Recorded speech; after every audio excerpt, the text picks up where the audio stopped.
Johnny had given his parents $5,000 to pay the lawyers, who were working out a Chapter 12 plan.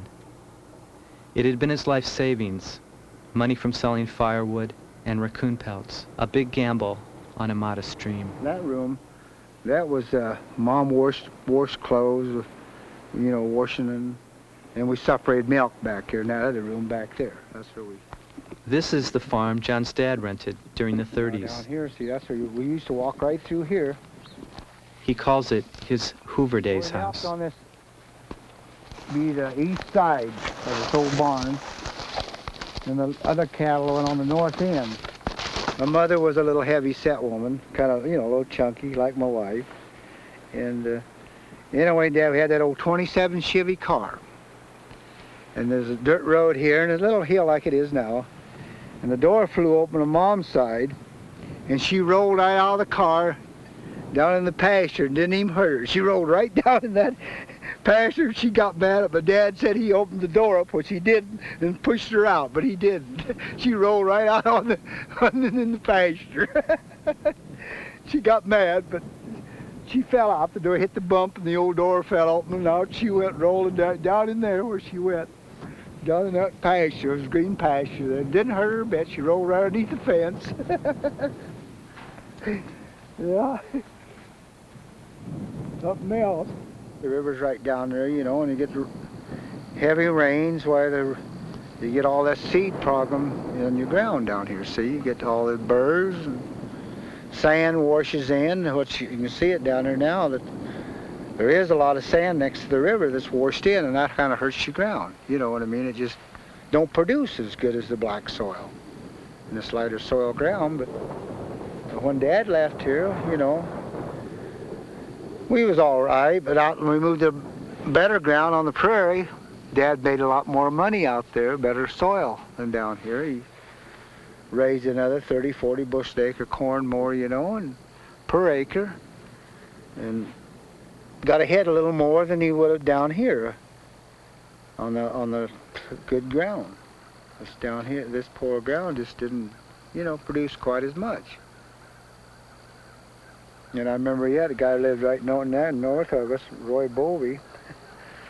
We always, neighbors, you know, years back, you know, we always visited back and forth, more than you do now. You always, in wintertime especially, you played cards together, and you know, and in the evenings, and anyway, Roy Bowie's wife was Florence, and she had a table like my mother did in the living room. It was kind of, legs was loose on it, see.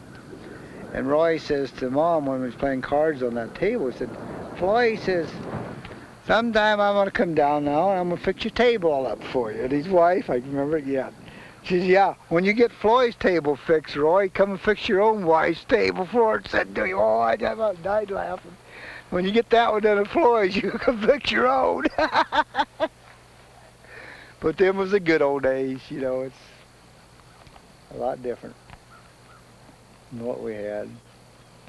I just think, boys, how far you had to carry and let me out, you know, like, we carried that far as the house up here and stuff. Down the road a few miles is Fraser, the former coal mining town where John's cousin Mando lives. John's grandfather worked here when he first came to the United States from Italy. Pool halls and drug stores and hardware stores. There was 4 business places right in here. When the Fraser mine closed in 1914, he went into farming. Building there. See, starting about right here, somewhere in here was where the 3 big, well, wherever this sidewalk starts here, was the 3 big buildings that all was in that store. That was the Old Town Hall was built later, and they only used it a short while and they quit using it. And at that same time, that was a grocery store there. That was a Ingalls' grocery store. Somebody else had it before him, but I don't remember the name. Sinclair. Sinclair, yeah. And Watkins had this one, and Henley run this one. Goes to prove that there was people here at one time. Yeah, you bet. Got all kinds of names on that one. That was where you went into the miners' hall, right there. I remember one time when Louis pinched Alberta Fagan, reached behind the guy and pinched her as she went into the show, and of course he hid it, you know, and she thought it was Freddie Becker, and she turned around and slapped him.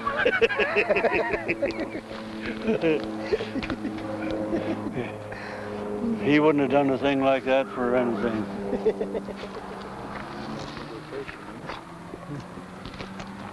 Yeah, you know that, let's see, her name was Cook, telephone operator daughter, owns this.